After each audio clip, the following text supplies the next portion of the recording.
Bonjour à tous et bienvenue dans ce Morning Bull Live. Nous sommes le 26 juin 2024 et le retour est arrivé, ou le coup droit est arrivé, je sais pas comment il faut le dire, l'uppercut. Eh bien, tout le monde a renversé la vapeur. Nvidia est revenu au top du top de son jeu. Alors, c'est pas encore gagné, mais je veux dire, on a bien récupéré ce qu'on a perdu ces trois séances précédentes. C'était un reversal assez spectaculaire sur l'action américaine. Encore une fois, c'est assez marrant comme tout d'un coup, tout le monde s'est lié pour venir sauver Nvidia. Encore une fois, il n'y a pas d'autre mot. Avant, c'était sauver le soldat Ryan. Maintenant, c'est sauver Nvidia. Et donc, ces quelques doutes qu'on a eu pendant quelques jours, eh bien, se sont subrepticement envolés parce que l'intelligence artificielle, c'est quand même vachement cool. Et donc, Nvidia est reparti à la hausse. Par contre, il s'est passé plein de choses hier soir. Il y a pas mal de réflexions à faire sur les marchés en ce moment.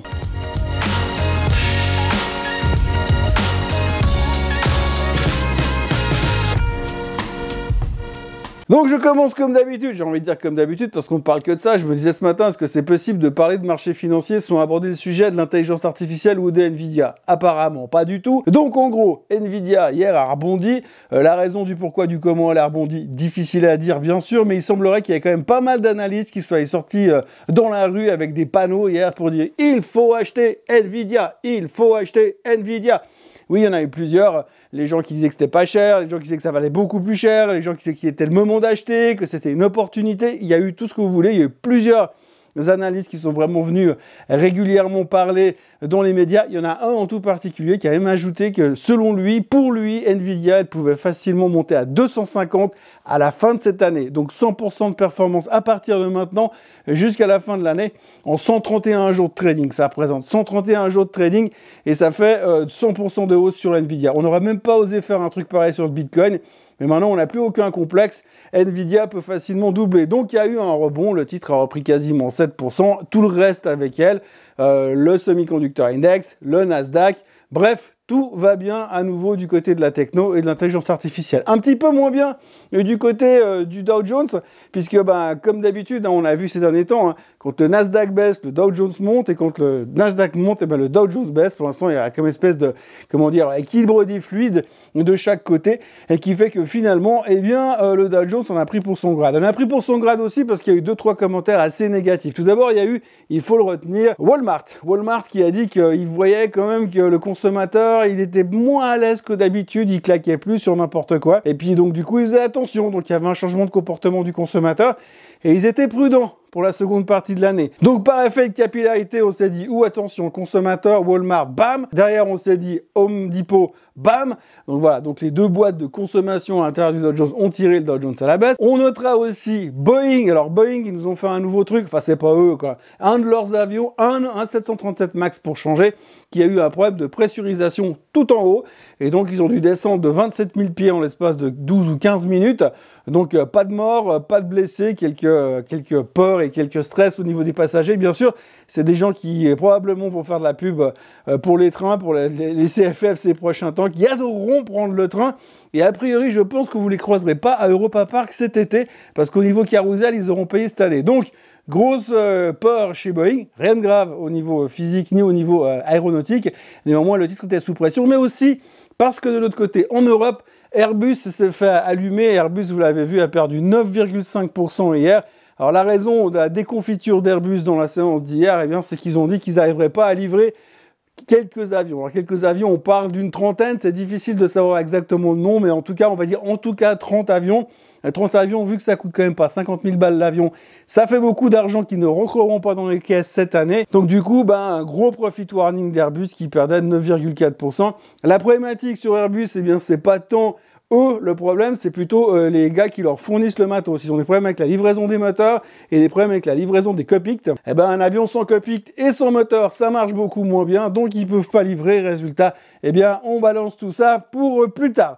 Et du coup, profit warning, downgrade tout azimut. La plupart des analystes se sont précipités, comme ils sont visionnaires. Dès qu'ils ont eu la mauvaise nouvelle, ils ont précipité leur downgrade et le titre a perdu quasiment 10%, entraînant avec lui le CAC qui terminait malgré tout au-dessus des 7600. Je ne reviendrai pas sur le débat des trois clowns hier soir parce qu'on s'en fout, ça n'apporte strictement rien. De toute manière, Ça changera pas l'envie de voter des Français d'un côté ou de l'autre. Et puis dans les secteurs bonnes nouvelles, on va quand même signaler FedEx. FedEx qui a publié de bons chiffres et qui a annoncé des cost-cutting au niveau de la société. Alors cost-cutting, c'est le mot poli pour dire on va virer des gens, mais ils n'ont pas donné de nombre de gens qui vont se faire virer. Néanmoins, très bons chiffres. Et je vous le disais hier, quand FedEx publie des bons chiffres, ça veut dire que l'économie va aller bien plus tard. Donc du coup, c'était plutôt rassurant du point de vue économique. Et de l'autre côté, c'était plutôt rassurant pour les actionnaires. Le titre prenait 14% after close. Donc on voit aussi que ça va quand même plutôt bien. Il y a ce côté optimisme exacerbé qui est assez phénoménal. Parce que si je prends un peu tout ce qu'on a eu comme nouvelles ces derniers temps, on voit que le marché a tendance vraiment toujours à aller chercher le bon plutôt que de voir le mauvais. En l'occurrence, on a encore eu le cas hier soir avec la confiance du consommateur. Alors, la confiance du consommateur est sortie hier à 100,4, c'était attendu à 100, donc c'est plus fort que ce qui était attendu, donc c'est plutôt une bonne nouvelle, mais par contre c'est nettement en dessous du mois dernier, un point en dessous du mois dernier. Et donc du coup, ce qui est intéressant, c'est qu'on voit quand même à l'intérieur du chiffre qu'il y a un léger ralentissement. Comme l'a dit Walmart, il y a un certain fléchissement dans le comportement du consommateur. On sait qu'aux États-Unis, le consommateur, c'est le moteur de la croissance économique, donc s'il n'y a plus là, a plus de croissance. Et puis ça tombe bien parce que dans le PIB. Mais pas à côté de ça, vous avez donc le consommateur qui change d'opinion, qui est en train de ralentir gentiment. Pour l'instant, on ne veut pas trop le voir. Et d'ailleurs, ce qui était assez intéressant, c'était de lire les commentaires par rapport à la confiance du consommateur, justement, puisque les gens disaient... Oui, c'était plus bas que le mois dernier, mais si vous regardez à l'intérieur, il y a quand même des trucs qui sont positifs.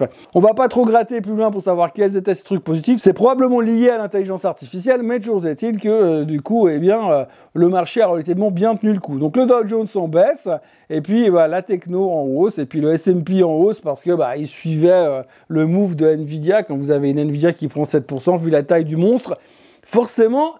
ça rebondit beaucoup plus facilement. Parlons un petit peu macro. Ce matin, si vous regardez les indices asiatiques, vous verrez que le Japon est légèrement en hausse, un peu plus de 1% de hausse. Ça, c'est principalement drivé par le rebond technologique aux États-Unis hier. Et puis, vous verrez que Hong Kong et la Chine ne font rien. Par contre, si vous regardez un peu plus loin, aussi, gratter plus loin, vous verrez que l'Australie est en baisse de 1%. Alors, l'Australie, ils ont annoncé une nouvelle assez intéressante ce matin. Ils ont annoncé que l'inflation était sortie plus forte que les attentes. Et quand je dis plus forte, c'est nettement plus forte. On attendait 3,8% d'inflation, c'est sorti à 4%. Mais surtout, le mois dernier, on était à 3,6%. Donc, on voit une accélération de l'inflation. Et ils n'ont pas encore commencé à baisser les taux, alors qu'ils y pensaient. Et donc, du coup, vous me direz, bien sûr, on s'en fout de l'inflation en Australie.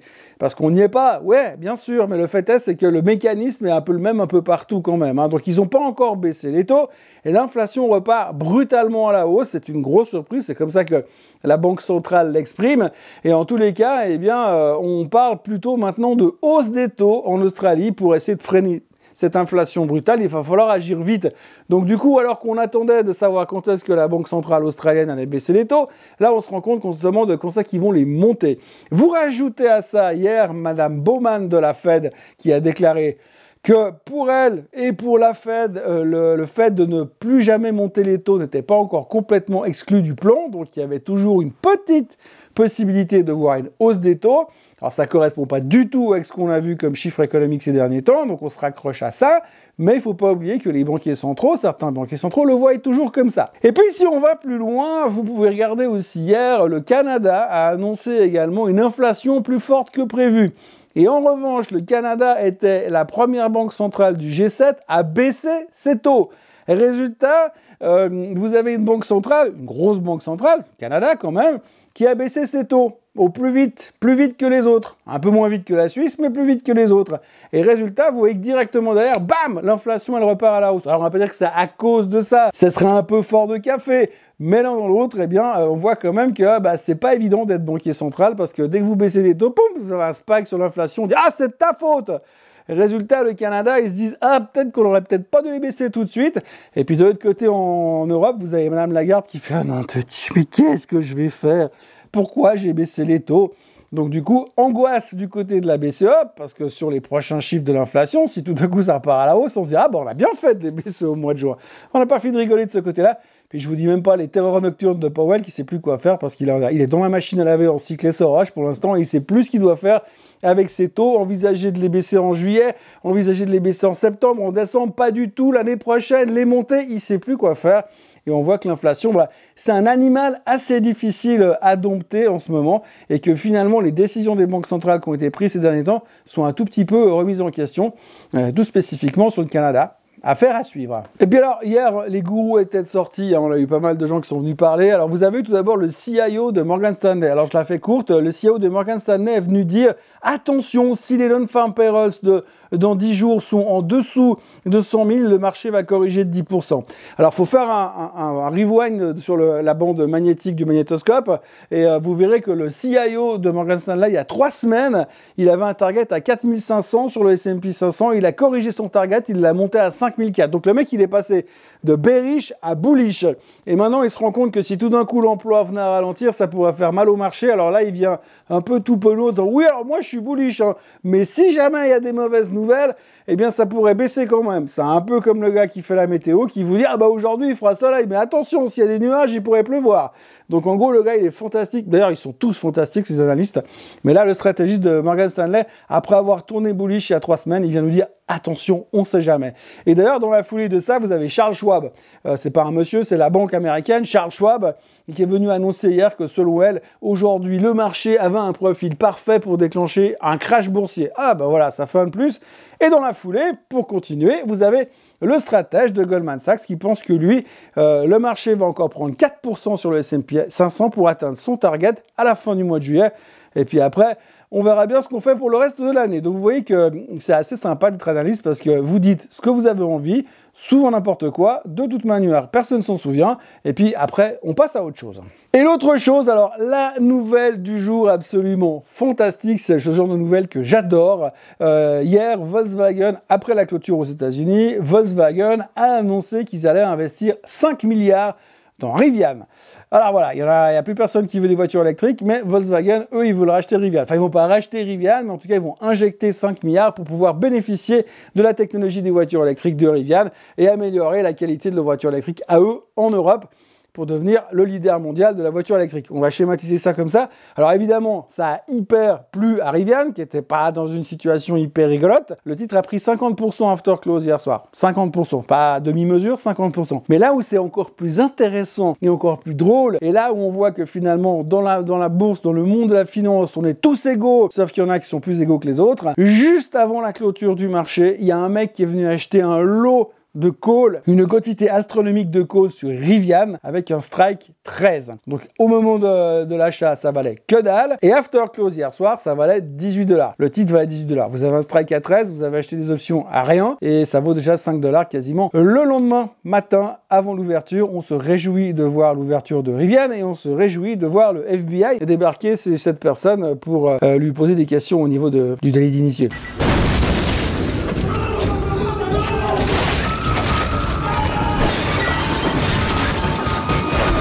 C'est quand même extraordinaire parce que ce genre d'histoire, ça arrive toujours, mais on en parle plus jamais après. Voilà, aujourd'hui, c'est mercredi. Demain, nous aurons le PIB. Vendredi, il y aura le PCE. Je l'ai suffisamment répété jusque-là. Aujourd'hui, il y aura le climat de consommation en Allemagne, le nombre de chômeurs en France. Il y aura les inventaires pétroliers et il y aura aussi les ventes de maisons. À surveiller les ventes de maisons parce qu'on voit que finalement, les prix des maisons sont très très hautes et que de l'autre côté, on voit aussi que l'indice qui calcule la capacité des gens à s'endetter pour acheter des maisons, je parle aux États-Unis bien sûr, eh bien, celui-ci, il est en train de chuter. Ce qui veut dire que finalement, il y a plein de maisons qui sont très chères, mais plus personne qui a vraiment les moyens de les acheter, donc certains analystes attendent une certaine correction. Donc attention aux chiffres des ventes de nouvelles maisons cet après-midi, on sait jamais. Et puis surtout, après ce chiffre-là, il y aura les stress tests des banques. Alors je me tue à le répéter depuis une semaine, visiblement tout le monde s'en fout, mais on verra quand même, on sait jamais ce qui peut ressortir, ça sera toujours intéressant, parce que je rappelle quand même que les banques régionales sont là, un peu comme ça, au bord du gouffre, et puis qu'elles sont prêtes à faire un grand pas en avant. Voilà ce que l'on pouvait dire aujourd'hui. Les futurs sont légèrement en hausse ce matin. Demain sera une grosse journée, bien sûr. Dernière journée de repos, probablement deuxième journée de rebond pour Nvidia, parce que c'est trop cool Nvidia. Passez une excellente journée. N'oubliez pas de vous abonner à la chaîne Swissquote en français, à liker cette vidéo,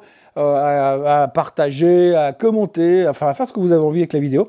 Et puis à revenir me voir demain matin, à la même heure et au même endroit. Bye bye.